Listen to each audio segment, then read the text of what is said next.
Assalamualaikum warahmatullahi wabarakatuh. Perkenalkan, nama saya Anika Nisa NIM 220601110011. Saya dari Prodi Matematika kelas B, Fakultas Sains dan Teknologi Universitas Islam Negeri Maulana Malik Ibrahim Malang. Video ini saya buat untuk memenuhi tugas UAS mata kuliah kewarganegaraan dengan dosen pengampu Bapak Muhammad Kamiluzzaman MPDI. Di sini saya akan menjelaskan materi tentang konsep bela negara.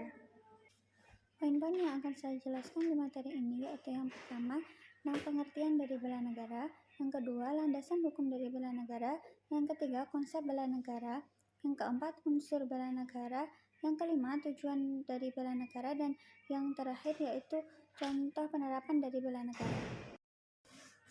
Poin yang pertama yaitu pengertian dari bela negara.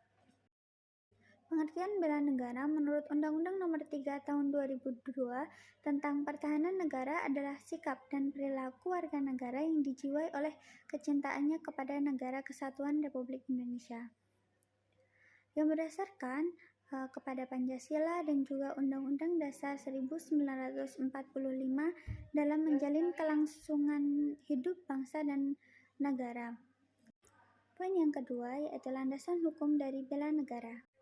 Landasan hukum dari bela negara dibagi menjadi tiga.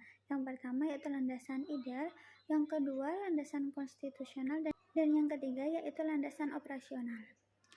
Landasan ideal dari bela negara itu terdapat pada Pancasila, dan landasan konstitusional dari bela negara itu terdapat pada Undang-Undang Dasar 1945.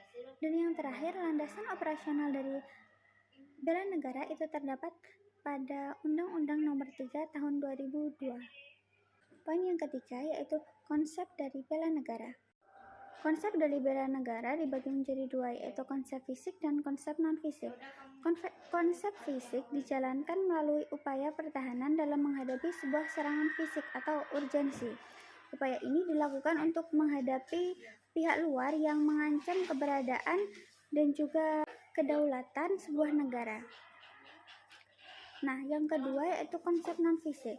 Konsep non-fisik ini bisa dilakukan dengan upaya ikut aktif dalam memajukan negara dan bangsa.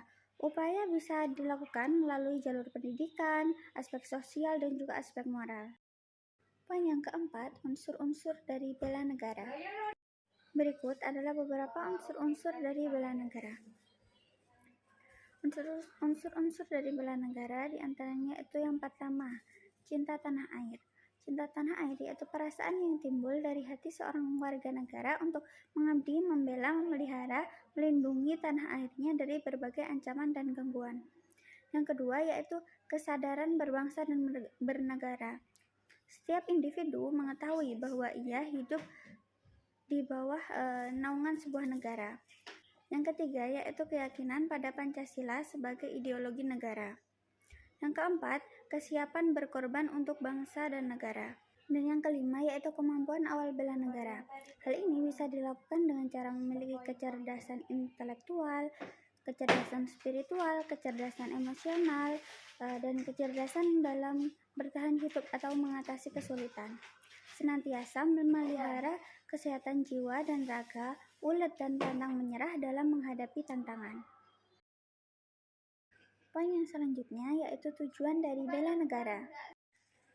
Tujuan dari bela negara diantaranya yaitu yang pertama, mempertahankan kelangsungan hidup bangsa dan negara. Yang kedua, melestarikan budaya. Yang ketiga, menjalankan nilai-nilai Pancasila dan Undang-Undang Dasar 1945. Yang keempat, membuat yang terbaik bagi bangsa dan negara. Yang kelima, menjaga identitas dan integritas bangsa dan negara. Dan poin yang terakhir yaitu contoh dari penerapan bela negara. Berikut adalah beberapa contoh dari penerapan bela negara. Yang pertama, contoh dari lingkungan keluarga, yaitu menciptakan suasana rukun, damai, dan harmonis dalam keluarga. Yang kedua, contoh dari lingkungan sekolah, kesadaran untuk menaati tata tertib sekolah. Yang ketiga, contoh dari lingkungan masyarakat, yaitu menjaga keamanan kampung secara bersama-sama.